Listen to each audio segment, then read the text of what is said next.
love shout out po sa inyong lahat, lalo na po sa aking mga solid supporters at syempre yung aking mga relatives and friends. Mega love shout out po sa inyong mga palalabs. So, happy weekend po sa atin. Ayan, Oktoberfest na naman mga palalabs. Kamusta na po yung mga buhay-buhay? Malapit na po yung mga Pasko natin.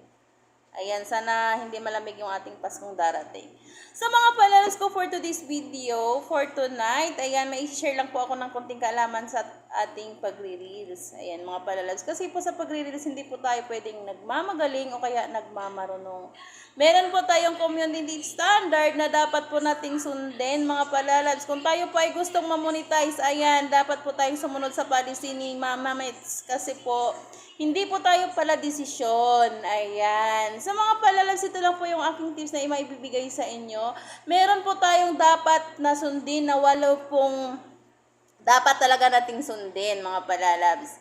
Una po dyan, yung pag-upload po ng ating mga picture, hindi po yan ina-upload sa mga short video natin mga palalabs. Yan po ay ina-upload po natin sa ating wall, sa ating status. Ayan. Kasi po, ang earnings ng ating mga picture ay dahil po yan sa bonuses ni Meta.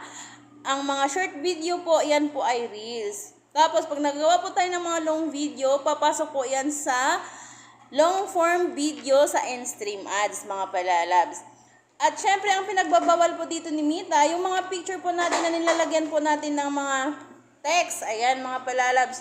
Yung ginagawa nating video sa ating ads on reels, ayan, dapat po ay short video po talaga yan mga palalabs. Yan po ang inaano ni Meta sa atin sa reels. At syempre, yung mga picture naman po, nilalagay po yan ni Meta sa My Day, hindi po sa reels mga palalabs. Huwag po tayong pala decision kasi marami po ako napupuntahan na ang picture po natin ay ginawa pong short video, ginawang reels. Bawal po yun mga palalabs. Kung kayo po ay hindi naman po naghahangad ng kumita, sige gawin nyo na yun, pala decision kayo.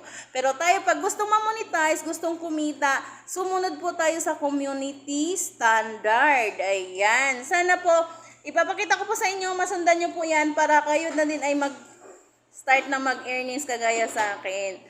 So, inyong lingkod po mga palalabs, hindi naman po kalakihan ang kita. Pero sinasabi ko sa inyo, dito po sa mundo ni Meta, pag ikaw marunong sumunod sa kanyang patakaran, wala pong mawawalan, talaga namang maganda ang kitaan mga palalabs. So, ayan lang mga palalabs, sana po nakatulong sa inyo. Sundan nyo lang po yung aking tips sa inyo, talaga namang mamonetize din po kayo. So, thank you so much for watching. I love you. Bye-bye. See you on my next video.